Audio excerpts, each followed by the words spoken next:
All right, so maybe you saw Wolf of Wall Street, crazy money flying all over the place, and thought, hey, I want to be an investment banker and do that kind of stuff.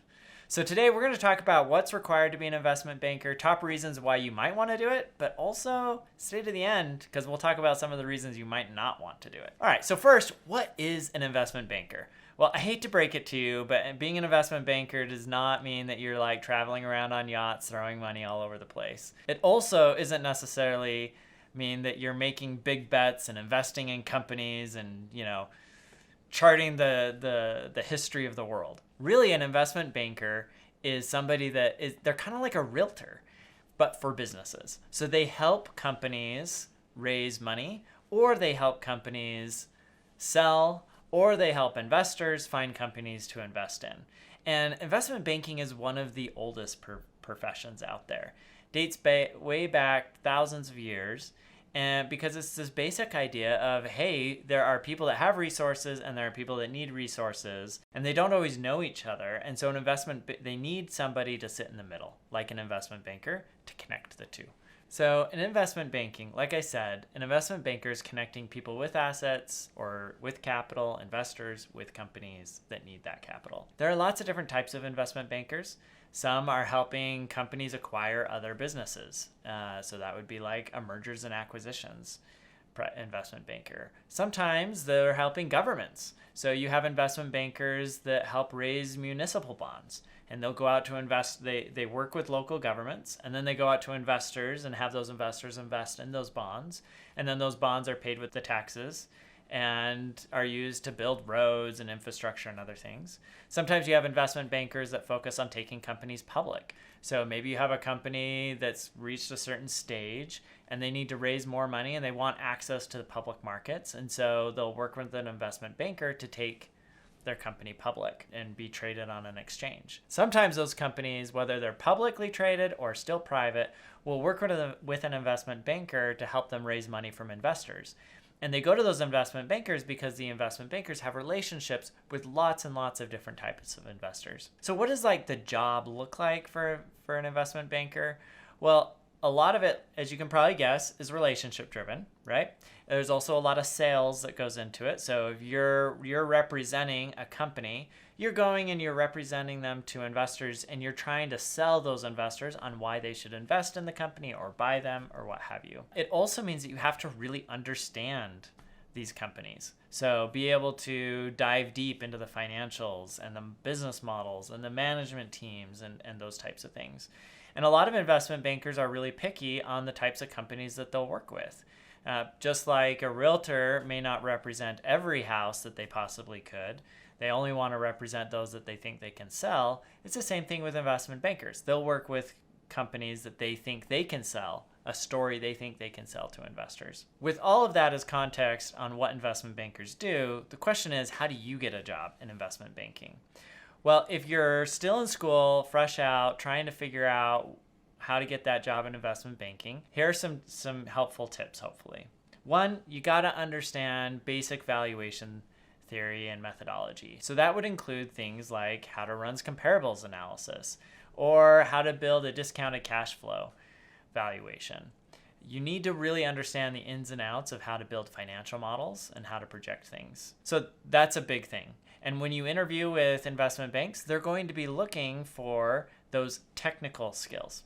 You also need to have a really good story of why you want to do investment banking. It can be a lot of work, which we'll talk about in a minute. And it's not always the most glamorous, despite what you see in the movies or on TV. And so you want to make sure you have a good story of how it fits in with kind of your background, your experience, your interests, and your skill sets. Another thing that you really should be doing is networking. At the end of the day, investment banking really is kind of a sales job. You're meeting with companies, you're pitching them, right? But you're also meeting and working as a team. And so I highly recommend to my students that they go and they spend time networking with investment bankers, especially if their school is not like a target school for investment banks. And what I mean by that is if you go to an Ivy League school, Goldman Sachs, JP Morgan, all of these top tier investment banks are probably going to your school and recruiting. But if you attend a school that's maybe not a target school, you need to figure out a way to get your foot in the door. And networking, getting on a plane, flying to San Francisco, flying to New York, flying to LA, and meeting with people at those investment banks and kind of building some rapport with them is super important to being able to land a job at those firms. Okay, I want to talk just a little bit about a day in the life of being an investment banker. Because like I said, it's not all yachts and clubbing and having a party, nor is it going in and slamming down term sheets and negotiating big power move deals. A day in the life of your typical investment banker, especially like an analyst or associate, is going to revolve around preparing pitch materials, building financial models, and doing all the support work for the managing director. The managing director, his or her job is to go out, find deals, meet with investors directly, pitch the story, right?